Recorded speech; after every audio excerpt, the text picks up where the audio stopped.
Nebraska fired coach Mike Riley on Saturday after 3 seasons in which he was unable to return the Cornhuskers to national prominence, let alone make them a factor in the Big Ten. Riley was under contract through February 2021 and is due a buyout of more than $6.6 million. The Cornhuskers finished the season 4-8 after a 56-14 loss at home to Iowa on Friday. The 4 wins were the program's fewest since going 3-6-1 in 1961. Linebackers coach Trent Bray is staying on to serve as interim head coach until a permanent coach is hired. "I had 5 weeks to observe and assess the Nebraska football program," said athletic director Bill Moos, who was hired last month to replace the fired Sean Eichhorst. "From the very beginning I wanted to weigh my options, and one of those was retention. During that period of time we went 1-4 and had 3 blowout losses, and I didn't feel the program was progressing like I hoped it would." After Moos' news conference, Riley met with reporters for about 10 minutes and said even though he wished he had been given more time, he understood why Moos made the decision. "The opportunity to be here, it's like that old song, I could have missed the pain but I would have had to miss the dance," Riley said.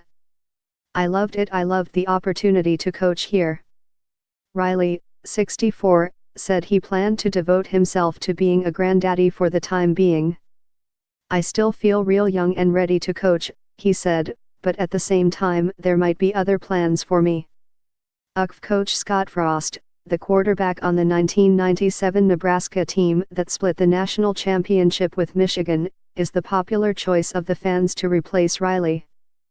Frost has no .13 UCF 11-0 and playing in the American Athletic Conference Championship game next week against No.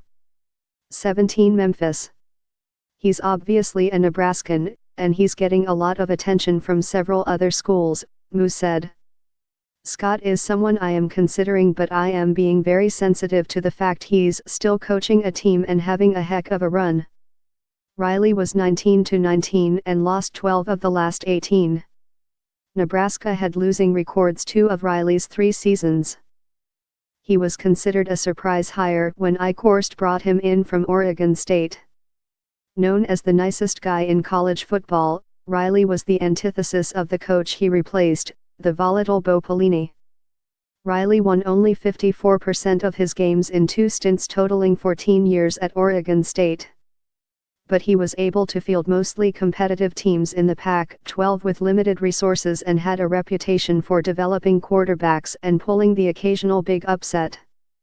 The Nebraska brand attracted him, and he and his wife looked at the opportunity in Lincoln as one last great adventure in a career that has spanned 43 years. Unlike Pelini, Riley easily engaged with fans. He and his staff were widely praised for their recruiting acumen and ability to open a pipeline from California. What on-field success Riley achieved couldn't be sustained. The Huskers won their first 7 games in 2016 and were as high as No. 7 in the Associated Press poll. But an overtime loss at Wisconsin and 59-point loss at Ohio State were on the front end of a 2-4 finish.